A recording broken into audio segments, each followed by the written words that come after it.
안녕하세요. 서강대학교 이군희입니다. 오늘 여러분들한테는 핀테크에 대한 조금 더 자세한 모습들을 여러분들한테 한번 보여드리고자 합니다. 여기에는 좀 긍정적인 측면도 있고요. 그리고 굉장히 어두운 측면들도 있는데 이 두 부분을 갖다가 좀 밸런스를 맞춰서 이야기를 진행하고자 합니다. 먼저 핀테크에 대해서 설명을 드리려면은 먼저 생각해야 될 부분이 핀테크라는 것은 파이낸셜 테크놀로지, 그러니까 금융하고 IT가 지금 융합되어 있는 형태입니다. 근데 사실은 이 융합이라는 것이 융합이 이상의 의미를 가지고 있어요. 무슨 얘기냐면 오프라인 중심의 시장 경제에서 온라인 중심의 시장 경제로 바뀌기 때문에 여기서 나타나는 체제에 대한 변화, 이것을 우리는 이제 금융의 혁신이라고 부르고 금융의 혁명이라고 얘기를 합니다. 그리고 이러한 체제의 변화가 반드시 요구가 됩니다. 그러니까 단순히 금융하고 IT가 융합돼 가지고 핀테크 산업이 발전되는 것이 아니라 거기에 따른 굉장히 큰 환경의 변화가 요구된다는 것입니다. 그러면은 그러한 혁명이나 혁신이 이루어지려면은 당연히 저항 세력이 있겠죠. 그리고 이러한 저항이 핀테크 발전에 있어 가지고 가장 큰 장애 요인으로 작용될 수가 있습니다. 그렇기 때문에 이러한 저항을 극복하면서 국민들끼리 컨센서스를 모으면서 접근하는 것이 굉장히 중요하다고 볼 수가 있습니다.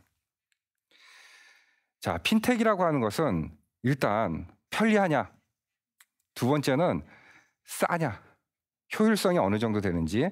그러니까 결국은 핀텍이라고 하는 것은 편리성과 그다음에 효율성을 갖다가 함께 포함하고 있는 그러한 비즈니스 모델을 얘기합니다. 근데 이 핀텍이라는 것이 굉장히 무서운 것이요. 두 가지 모습을 가지고 있어요. 그래서 그 두 가지 모습이 뭐냐면은 영국에서는 뭐라고 얘기하냐면 이렇게 얘기합니다. 이머전트 핀텍하고 트래디셔널 핀텍을 얘기합니다. 인터넷 뱅킹은 대한민국이 거의 세계 최고 수준을 가지고 있어요. 근데 인터넷 전문은행이라고 하는 그러한 부분들은 미국에서는 1995년에 생겼는데 지금 우리는 20년이 넘은 지금 생겼어요. 이거를 우리는 파괴성 핀텍, 이머전트 핀텍이라고 부르고 있습니다. 앞으로 핀텍의 진짜 모습들은 뭐냐면은 이러한 이머전트 핀텍, 그러니까 기존 시장을 파괴시키는, 거기서 새로운 부가가치를 창출하는 그러한 부분들이 앞으로 굉장히 중요한 역할을 하게 되는데요. 지금 대형 글로벌 은행들, 시티은행이나 뱅크 오브 아메리카나 이런 대형 은행들이 ROE가 계속 수익률이 떨어지고 있어요. 근데 그 이유가 뭐냐면 기존에는 은행 업무를 보고 그다음에 지급 결제나 그리고 대출을 해주고 그다음에 상품 간의 거래 결제 이런 것들을 해주는 그러한 역할들을 굉장히 많이 했었어요. 그래서 그거를 묶음으로 해서 서비스를 많이 해줬었거든요. 근데 지금 여기 그림에서 본 바와 같이 각각의 역할에 대해서 핀테크 업체들이 효율성과 싼 비용과 그리고 그다음에 편리성을 갖다가 추구하면서 각각의 영역들을 갖다가 다 대체를 하고 있습니다. 이러한 부분들이 바로 기존의 금융시장을 파괴시키는 이머전트 핀텍의 역할이고 앞으로 이러한 부분들이 굉장히 높은 부가가치를 창출할 것이다 하는 것입니다. 그래서 이러한 부분들을 좀 설명을 드리고 싶고요. 또 한 가지 우리가 주목해서 봐야 될 부분들이 뭐냐면은 핀테크와 다른 산업들 간의 융합을 갖다가 설명을 드리고 싶습니다. 이 융합이라는 것은 금융과 IT가 융합을 했고 그래서 이제 핀텍이 형성이 됐고 핀텍이 또 다른 산업하고 융합을 해서 만들어지는 것인데요. 최근에 나왔던 한 알리페이, 중국의 알리페이에서 나온 앱을 갖다 한번 소개해드리면요, 식신이라고 하는 앱입니다. 근데 이 앱은 어떤 특징을 가지고 있냐면 우리나라에서 최고 맛집들에 대한 정보들을 다 가지고 있어요. 그러면서 얼마든지 먹고 싶을 때 근처에 가서 찾을 수가 있습니다. 근데 이게 무서운 게 뭐냐면은 해외 나가서도 훨씬 더 좋은 음식점을 갖다 추천해주고 있다는 거예요. 자, 여기까지 하면은 그냥 앱 서비스죠, 그렇죠? 그 다음에 야, 니네 환전할 필요 없어. 우리 알리페이를 통해 가지고 모든 것들이 다 계산이 되기 때문에 그냥 스마트로 한번 긋기만 하면 돼. 이런 식으로 지불 결제와 같은 그런 핀텍이 같이 융합이 돼서 만들어지는 경우에 엄청난 파워를 형성할 수가 있습니다. 과연 핀테크가 발전하면 우리나라가 발전하는 걸까? 이런 부분들을 한번 생각해 볼 수 있어요. 우리 사회에 핀테크가 도움이 될까? 이런 부분들을 한번 생각해 볼 수가 있습니다. 작년에 중국에서 G20 국가들이 모여서 디지털 파이낸스 인클루전이라고 하는 포용적 금융, 핀테크를 활용한 포용적 금융에 대해서 기본적인 원칙을 공표한 적이 있었습니다. 근데 여기서는 결국은 뭐냐면은 핀테크의 활성화를 통해서 금융의 소외를 받은 사람들이 다양한 금융 서비스를 받고 그리고 다양한 혜택을 받을 수 있는 그러한 금융 시스템을 만들어 나가자. 이러한 목적으로 핀테크의 방향을 잡은 적이 있었습니다. 이것이 우리가 앞으로 추구해야 되는 가장 바람직한 방향이 아닐까 하는 생각이 들었고요. 여기는 하나 인도의 한 그 관광 그 가이드들이 그 모바일을 통해 가지고 간단하게 지급 결제를 하는 그런 모습들을 보여주는 것인데 이러한 모습들이 앞으로 핀테크가 활성화되면서 외지 지역에서 진짜 은행 계좌도 열지도 못하고 이체도 못하던 그러한 곳에서 아주 쉽게 모바일을 통해서 금융 서비스를 받을 수 있는 그러한 그 모습들이 앞으로 근시일 내에 이루어지지 않을까 하는 생각이 들고 앞으로 각 나라별로 핀테크의 정책 방향이 이러한 형태로 나가는 것이 바람직하지 않을까 하는 생각을 하고 있었습니다. 자, 두 번째로는 제가 설명하고자 하는 내용이 핀테크가 급진적으로 발전한 배경에는 세 가지 기술이 있습니다. 그게 첫 번째가 블록체인에 대한 기술이고요. 서로 모르는 사람끼리 거래를 할 수 있게 되는 프로토콜이 만들어진 거예요. 규약이 만들어진 거예요. 그거를 우리는 블록체인 기술이라고 얘기를 합니다. 그래서 블록체인 기술을 이용하면 서로 모르는 사람끼리 안심하고 거래를 할 수 있는 그러한 기술들이 만들어졌다. 이렇게 생각을 하시면 되겠습니다.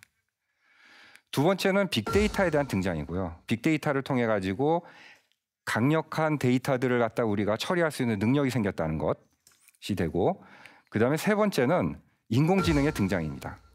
이러한 현상들이 핀테크를 갖다가 급격하게 발전시킬 수 있는 핵심 요인이라고 볼 수가 있습니다.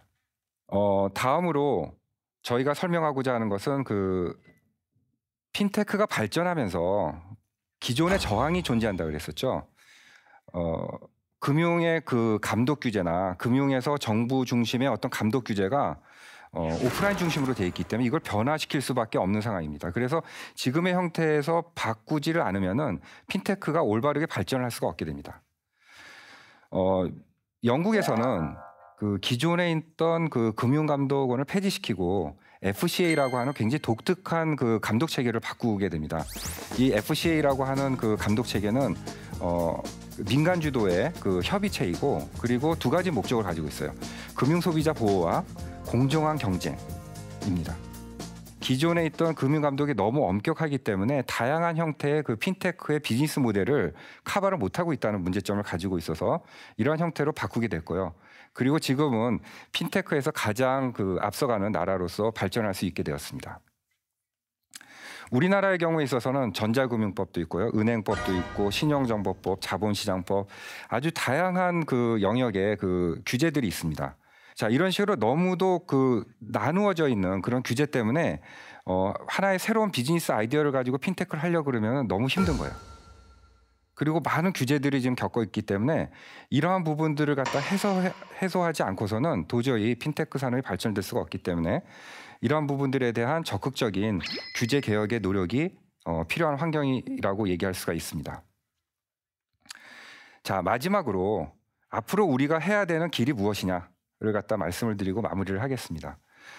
우리가 그 규제를 없애야 되는데 이렇게 올바른 핀테크 발전을 위해서는 필요한 규제가 있고 필요 없는 규제가 있습니다.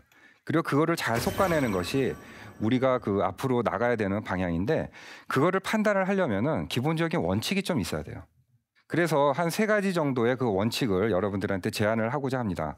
첫 번째는 공정한 경쟁을 위한 엄격한 시장 규율이 필요하겠다 하는 것입니다. 이거는 공정한 경쟁을 기반으로 하는 어느 누구도 쉽게 들어올 수 있고 그리고 거기서 아주 그 공정한 룰에 의해서 그 평가를 받고 있는 그러한 그 시장 경제를 갖다가 만드는 그러한 원칙이 일단은 세워져야 될 것 같고요. 그리고 두 번째는 신용 정보가 공유가 되면서 개인 프라이버시가 보호되는 그런 두 가지의 그 서로 대립된 개념이지만 두 개를 갖다가 양립하면서 잘 그 조화를 이룰 수 있는 그런 환경이 필요하고 그다음에 세 번째는 다양한 비즈니스 모델만 있으면은 창업을 할 수 있는 그러한 환경입니다. 이거는 결국은 뭐냐면 창업을 했을 때 가장 두려운 것이 무엇이냐 하고 물어보면은 실패를 얘기를 합니다. 대부분의 나라들이 우리나라를 포함해서 대부분의 나라들이 비슷한 게 뭐냐면요. 창업을 해서 실패를 하면 그 인생이 끝나버려요. 그렇기 때문에 그 successful failure라고 부르는 성공적인 실패를 허용할 수 있는 그런 사회가 우리한테 필요하고 이것이 바로 4차 산업혁명의 가장 핵심 원동력이 되지 않을까 이런 생각을 하고 있습니다. 예, 끝까지 들어주셔서 감사합니다.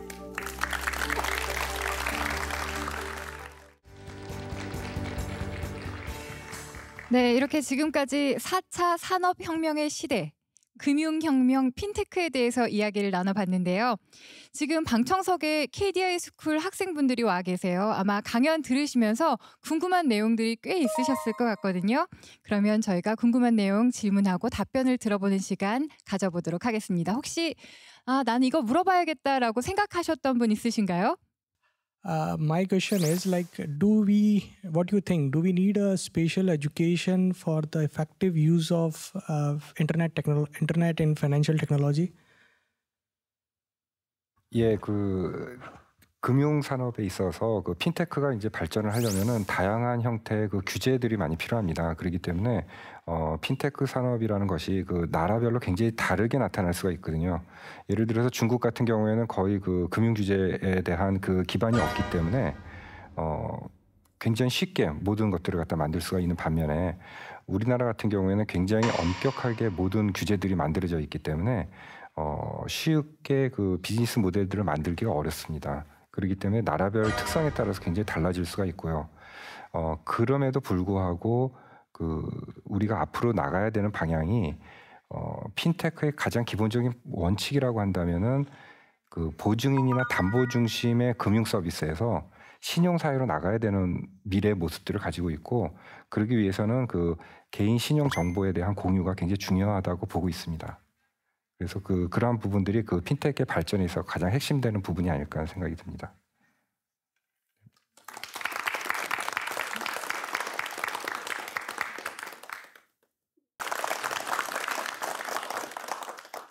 네, 오늘 이렇게 네 분 강연을 들어보니까요. 4차 산업혁명이라는 것이 단순히 기술의 발전이 아니라 정말 인간과 그리고 기술의 융합이라는 생각이 듭니다. 오늘 좋은 말씀 주신 네 분 감사드리고요. 그리고 오늘 이 자리에 함께해 주신 KDI 국제정책대학원 학생 여러분 감사합니다.